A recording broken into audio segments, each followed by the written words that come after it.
മലയാള ജനതാ ന്യൂസിലേക്ക് വീണ്ടും ഒരിക്കൽ കൂടി സ്വാഗതം. ഞാൻ വീണ്ടും എത്തിയിരിക്കുകയാണ് സ്കൂൾ പ്രവേശനോത്സവത്തെ കുറിച്ചുള്ള വിവരവുമായി. കഴിഞ്ഞ ദിവസങ്ങളിൽ സ്കൂൾ പ്രവേശനോത്സവം വിവിധ സ്ഥലങ്ങളിൽ നടന്നു. തിരുവനന്തപുരത്തിന്റെ വിവിധ ഭാഗങ്ങളിൽ വിവിധ സ്കൂളിൽ നടന്ന പ്രവേശനോത്സവം അതോടൊപ്പം തന്നെ കുട്ടികളുടെ അഭിപ്രായങ്ങളുമാണ് നമ്മൾ പങ്കുവച്ചത്. എന്തായാലും അന്ന് തുറക്കാൻ പറ്റാത്ത ചില സ്കൂളുകൾ ഇന്ന് പ്രവേശനോത്സവം നടത്തുകയാണ്. നമുക്ക് എന്തായാലും ആ സ്കൂളിലെ വിശേഷങ്ങളും അതോടൊപ്പം തന്നെ അവധിക്കാലത്തിന് ശേഷം അക്ഷരമുറ്റത്തേക്ക് കടന്നു വരുന്ന കുരുന്നുകളുടെ അഭിപ്രായങ്ങൾ എന്തായാലും തേടാം. മഴയുടെയും മറ്റ് സാങ്കേതിക പ്രശ്നങ്ങളും ഉള്ളതുകൊണ്ടാണ് 2-ാം തീയതി പ്രവേശനോത്സവം സ്കൂളുകളിൽ നടത്താൻ സാധിക്കാത്തത്. അന്ന് നടത്താൻ സാധിക്കാത്ത ചില സ്കൂളുകളുടെ വിശേഷങ്ങളാണ് ഇന്ന് മലയാള ജനതാ ന്യൂസ് പങ്കുവയ്ക്കുന്നത്.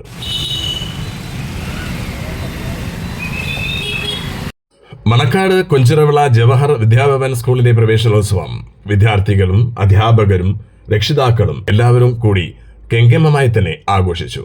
രാവിലെ തന്നെ മഴ വകവയ്ക്കാതെ എല്ലാവരും സ്കൂളിലേക്ക് എത്തി. സ്കൂൾ MD ഷിജിൻ ഉദ്ഘാടനം നിർവഹിച്ചു. ജവഹർ അനക്സിലെ പ്രിൻസിപ്പൽ ഗായത്രി ടീച്ചർ കുട്ടികളെ അഭിസംബോധന ചെയ്ത് സംസാരിക്കുകയും മധുരപലഹാരം വിതരണം ചെയ്യുകയും ചെയ്തു. നവാഗതരായി കടന്നുവന്ന പിഞ്ചു കുഞ്ഞുങ്ങൾക്ക് പ്രത്യേക രീതിയിലുള്ള പ്രോഗ്രാമുകളാണ് സ്കൂള് സംഘടിപ്പിച്ചത്.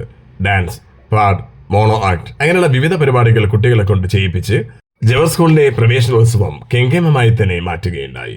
കുട്ടികൾ വളരെ ആവേശത്തോടു കൂടിയാണ് പ്രവേശനോത്സവത്തിൽ പങ്കെടുത്തത്. എന്താ മോളുടെ പേര്? ശിവാനി. എങ്ങനെയാണ് നമ്മൾ അവധിക്കാലം ഇപ്പോൾ വീട്ടിലായിരുന്നു, വീട്ടുകാരോടൊപ്പം ബന്ധുക്കളോടൊപ്പം എല്ലാം കളിച്ചു, ഇനിയിപ്പോ സ്കൂളിലേക്ക് വരികയാണ്. അപ്പൊ എങ്ങനെയാ തോന്നുന്നത്? പ്രയാസം തോന്നുന്നുണ്ടോ അതോ എൻജോയ്മെന്റ് ആണോ? എൻജോയ്മെന്റ്. എങ്ങനെയുണ്ട് ഇവിടെ ഒരുക്കങ്ങളൊക്കെ? സൂപ്പറാണ്. ഏത് ക്ലാസ്സിലാ? 2B. എങ്ങനെയുണ്ട്? വീടാണോ ഇപ്പൊ ഇഷ്ടമായിട്ട് തോന്നുന്നത് അതോ സ്കൂളിലേക്ക് വന്നതാണോ? രണ്ടും കൊള്ളാം. എങ്ങനെയാണ്? രണ്ടും കൊള്ളാം. ഏറ്റവും എന്നാൽ സൂപ്പർ എന്ന് പറയാൻ പറ്റുമോ? രണ്ടും കൊള്ളാം. മോളോ? രണ്ടും കൊള്ളാം. സ്കൂളിൽ നമ്മുടെ കൂട്ടുകാരൊക്കെ വിട്ടു, അച്ഛനമ്മയെ കളഞ്ഞു, ഇനി നേരെ സ്കൂളിൽ വരണം, പഠിക്കണം. പ്രയാസമായിട്ട് തോന്നുന്നുണ്ടോ? ഇല്ല, കൊള്ളാം. എങ്ങനെയുണ്ട്? യെസ്. എന്താണ് ഇവിടെ എങ്ങനെയുണ്ട്? ഒരുക്കങ്ങളൊക്കെ അടിപൊളിയായിട്ട് ചെയ്തിട്ടുണ്ടല്ലോ. എങ്ങനെയുണ്ട്? കൊള്ളാം. അപ്പൊ വീടാണോ ഇപ്പൊ ഇഷ്ടപ്പെട്ടത് സ്കൂളാണോ? സ്കൂൾ. എങ്ങനെയാ മോളുടെ പേര്? റൈഹാൻ. ഏതായി പഠിക്കുന്നു? എങ്ങനെയുണ്ട് നമ്മുടെ അവധിക്കാലം കഴിഞ്ഞിപ്പോ സ്കൂളിലേക്ക് എത്തുമ്പോ ഇനിയിപ്പോ ടീച്ചറുടെ അടി ഹരാസ് എല്ലാം കൂടെ ഉണ്ടാവും. എന്ത് തോന്നുന്നു? സ്കൂളിലേക്ക് നല്ല എൻജോയ്മെന്റ് ആണ് സ്കൂളിൽ വരുമ്പോ. എങ്ങനെയാണ് നമ്മുടെ പേര്? ഏത് ക്ലാസ്സാ? 6th ലാണ്. എങ്ങനെ തോന്നുന്നുണ്ട് ഇപ്പൊ വീട്ടിൽ വരുമ്പോൾ? കൂട്ടുകാരെ കാണുന്ന സന്തോഷമാണോ അതോ വീട്ടിൽ തന്നെ നിൽക്കണം? എന്താണ് ഇവിടുത്തെ ഒരുക്കങ്ങളൊക്കെ? കൊഞ്ചിറവിള ജവഹർ വിദ്യാഭവൻ മെയിൻ സ്കൂളിലും കെങ്കേമമായി തന്നെ പ്രവേശനോത്സവം സംഘടിപ്പിച്ചു.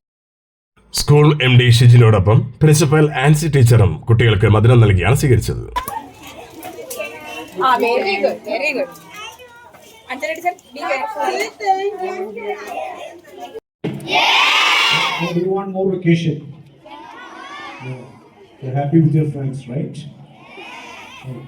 So a very wonderful assembly to begin the new academic year, isn't it?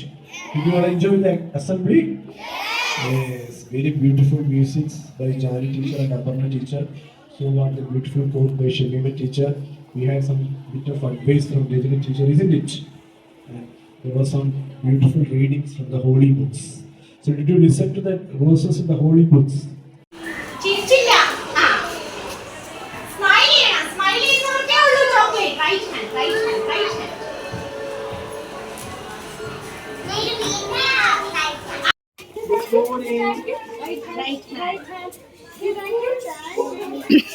Poonthura saint Thomas സ്കൂളിലും വിവിധമായ രീതിയിലുള്ള പരിപാടികളാണ് സ്കൂൾ പ്രവേശനോത്സവത്തോടനുബന്ധിച്ച് നടത്തിയത്.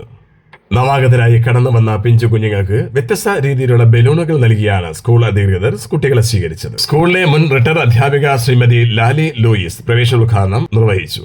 ശേഷം അനുഗ്രഹ പ്രഭാഷണം സ്കൂൾ മാനേജർ കൂടിയായ റവറന്റ് ഫാദർ ഡാർവിൻ പീറ്ററും ആശംസകൾ അർപ്പിച്ചുകൊണ്ട് ward councillor Shrimati Mary Gypsy, Manikkulakam ward councillor Shri Basheer, വിദ്യാഭ്യാസ convener Shri Ajith, head master Shri Thaddeus R, അധ്യാപകൻ ശ്രീ ഏലിയാസ് നാറ്റോ എന്നിവർ കുട്ടികളെ അഭിസംബോധന ചെയ്ത് ഉപദേശ നിർദ്ദേശങ്ങൾ കൈമാറി.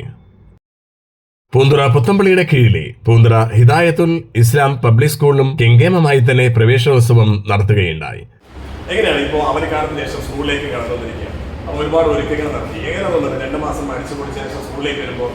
സ്കൂളാണോ ബെസ്റ്റ് ആയിട്ടുള്ളത് അതാ വീടാണോ?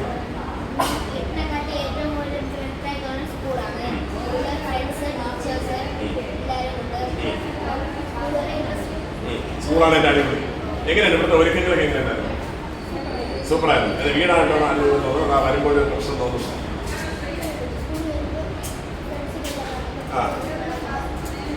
ഹാപ്പിനെസ് എങ്ങനെ തോന്നുന്നുണ്ട്? കാരണം അടിച്ചു പൊളിച്ച് നടന്നു, ബന്ധുക്കളെ വീട്ടിലൊക്കെ പോയി, ഇനിയിപ്പോൾ സ്കൂളിലൊന്ന് പഠിക്കണം, ടീച്ചേഴ്സിൻ്റെ എല്ലാം ഉണ്ടാവും. അപ്പോൾ എന്ന് തോന്നുന്നു വീടാണ് അടിപൊളി, അത് സ്കൂളാണ്. എങ്ങനെയുണ്ട് സ്കൂളിൻ്റെ ഒരുക്കങ്ങളൊക്കെ? കൊള്ളാം, അടിപൊളി. വീട്ടിലേക്കാണ്.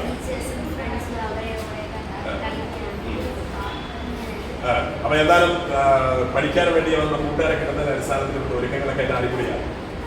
എങ്ങനെയാണ് സ്കൂളിലേക്ക് വന്നപ്പോൾ എന്ത് തോന്നുന്നു? കൊള്ളാം, അടിപൊളി. എങ്ങനെയാണ് വീടാണ് ഇഷ്ടപ്പെട്ടത്? സ്കൂളാണ്. നമുക്കിപ്പോൾ വീട്ടിലായപ്പോൾ അച്ഛനമ്മ എല്ലാം ഉണ്ടായിരുന്നു, ഫ്രണ്ട്സ് ഉണ്ട്, കസിൻസ് വീട്ടിലേക്ക് പോകാം. പക്ഷെ ഇവിടെ വരുമ്പോൾ പഠിക്കണം, വീട്ടിലേക്ക് ടീച്ചറെ നിന്ന് അടി കിട്ടും. അപ്പോൾ ഏതാ കൊള്ളാമെന്ന് തോന്നുന്നത്? സ്കൂളാണ്. കൊള്ളാം, ഇഷ്ടപ്പെട്ടു. എങ്ങനെയാണ് നമ്മളുടെ സ്കൂളിലെ ഒരുക്കങ്ങളൊക്കെ എങ്ങനെ തോന്നുന്നത്? ഏത് ക്ലാസ്സിലായിരുന്നു?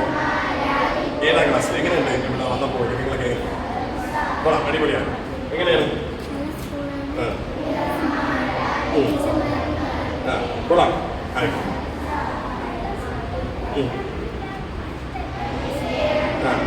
വീടാണ് ഇഷ്ടപ്പെട്ടത്? സ്കൂളാണ് ഇഷ്ടപ്പെട്ടത്? സ്കൂളാണ്. എങ്ങനെയാണ് പറഞ്ഞത്? സ്കൂൾ കൊള്ളാം. വീടത്തെ ഇഷ്ടമല്ലേ? ഇല്ല, സ്കൂളാണ് ഇഷ്ടം, വീട് ഇഷ്ടമേ അല്ല. ഓക്കെ. മഴ അല്പം ശമനമായതുകൊണ്ട് തന്നെ കെങ്കേമമായി തന്നെ ഹിദായത്തുൽ ഇസ്ലാം പബ്ലിക് സ്കൂളും പ്രവേശനോത്സവം നടത്തി. മഞ്ഞക്കിടികളെ പോലെ മഞ്ഞ വസ്ത്രം ധരിച്ചായിരുന്നു കുട്ടികൾ മുഴുവനും സ്കൂളിൽ എത്തിയത്.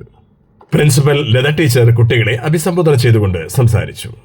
പ്രവേശനോത്സവത്തിന്റെ അധ്യക്ഷത വഹിച്ചത് വൈഎം താജുദ്ദീൻ അവർകളായിരുന്നു. ആശംസകൾ അർപ്പിച്ചുകൊണ്ട് ജനറൽ സെക്രട്ടറി മാഹീൻ സംസാരിച്ചു.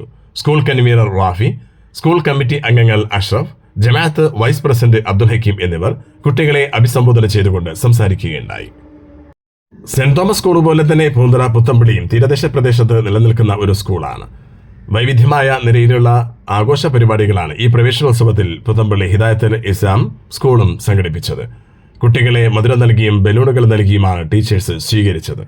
വ്യത്യസ്തമായ നിലയിലുള്ള പ്രവേശനോത്സവമായിരുന്നു ഇവിടെ സംഘടിപ്പിച്ചത് എന്ന് സംഘാടക സമിതി പറഞ്ഞു. ആദ്യമായി കടന്നു വന്നതിന്റെ കരച്ചിലോ പിഴിച്ചിലോ ഒന്നും വലുതായി നിലനിന്നില്ല. അതിനിടയ്ക്ക് തന്നെ കുട്ടികൾ എൻജോയ് ചെയ്ത് തന്നെ ടീച്ചർമാരോടൊപ്പം കളിക്കുകയും പാട്ടുപാടുകയും ചിരിച്ചുകൊണ്ടാണ് ഈ പ്രവേശനോത്സവത്തിൽ പങ്കെടുത്തത്. ആവശ്യത്തോടു കൂടിയാണ് കുട്ടികളെ ജമാഅത്ത് കമ്മിറ്റിയും വരവേറ്റത്.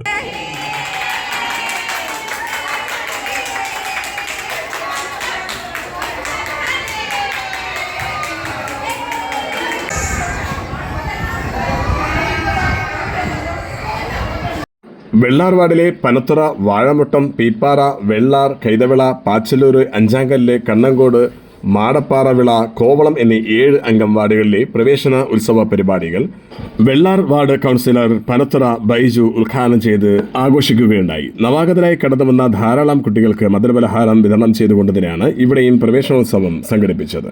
ഇവിടെയും മഴ വകവയ്ക്കാതെയാണ് കൊച്ചുകുരുന്നുകൾ അംഗൻവാടികളിലേക്ക് എത്തിയത്. അംഗൻവാടികൾ വിപുലമായ രീതിയിലേക്ക് മെച്ചപ്പെടുത്തുന്ന രീതിയിലേക്കാണ് സർക്കാർ കൊണ്ടുപോകുന്നത് എന്ന് പനത്തുറ ബൈജു മലയാള ന്യൂസിനോടും പറഞ്ഞു. തൈക്കാട് ഗവൺമെന്റ് LPS സ്കൂളിലെ സ്കൂൾ പ്രവേശനോത്സവം ബഹുമാനപ്പെട്ട DAG and commissioner of police Shri Thomson Jose IPS ആണ് ഉദ്ഘാടനം ചെയ്തത്. അപ്പോൾ ഇതാണ് സ്കൂളിലെ വിശേഷങ്ങൾ. പ്രവേശനോത്സവത്തിലെ ഒരുപാട് വിഭവങ്ങളാണ് ഇത് നവാഗതരായി കടന്ന കുട്ടികൾക്ക് സ്കൂൾ ഒരുക്കിയത്. ഈ വർഷത്തെ പ്രവേശനോത്സവം ആലപ്പുഴ വച്ചാണ് വിദ്യാഭ്യാസ മന്ത്രി വി ശിവൻകുട്ടി നിർവഹിച്ചത്. അന്ന് നടത്താൻ പറ്റാത്ത ചില വിദ്യാലയങ്ങളിലെ പ്രവേശനോത്സവമാണ് ഇന്ന് നിങ്ങൾക്ക് മുമ്പിൽ ടെലികാസ്റ്റ് ചെയ്തത്. കുട്ടികൾ ആവശ്യത്തോടു കൂടി തന്നെയാണ് ഇവിടെയെല്ലാം പങ്കെടുത്തത്. രക്ഷിതാക്കളും വളരെ പ്രതീക്ഷയോടുകൂടിയാണ് കുട്ടികളെ ഈ ഒരു പ്രവേശനോത്സവത്തിൽ പങ്കെടുപ്പിച്ചത്. അംഗൻവാടികളിൽ വരെ പ്രവേശനോത്സവം കെങ്കേമമായാണ് നടന്നത്. അംഗൻവാടികളിൽ പുതിയ രീതിയിലുള്ള ഭക്ഷണ പരിഷ്കരണം വരെ നേരിട്ടിരുന്നു. ശംഖു എന്ന് പറയുന്ന കൊച്ചു മിടുക്കന്റെ ചോദ്യം ഉപ്പുമാവിന് പകരം ബിരിയാണി ആക്കിക്കൂടി എന്നുള്ള ചോദ്യം, അതിന് മറുപടിയായി വീണ ജോർജ് ഇപ്രാവശ്യം ബിരിയാണിയായിരുന്നു നടത്തിയതെന്നത് നമുക്ക് വാർത്താ മാധ്യമത്തിൽ കണ്ടു. പിന്നീട് അത് മലയാള ന്യൂസ് വഴി റിപ്പോർട്ട് ചെയ്യാം. അറിയാൻ ഈ ചാനൽ ഫോളോ ചെയ്യുക, യൂട്യൂബ് ചാനൽ സബ്സ്ക്രൈബ് ചെയ്യുക, ഇൻസ്റ്റാഗ്രാം സപ്പോർട്ട് ചെയ്യുക. പുതിയ ന്യൂസുമായി കാണുന്നത് കലമ്പിട. ബൈ.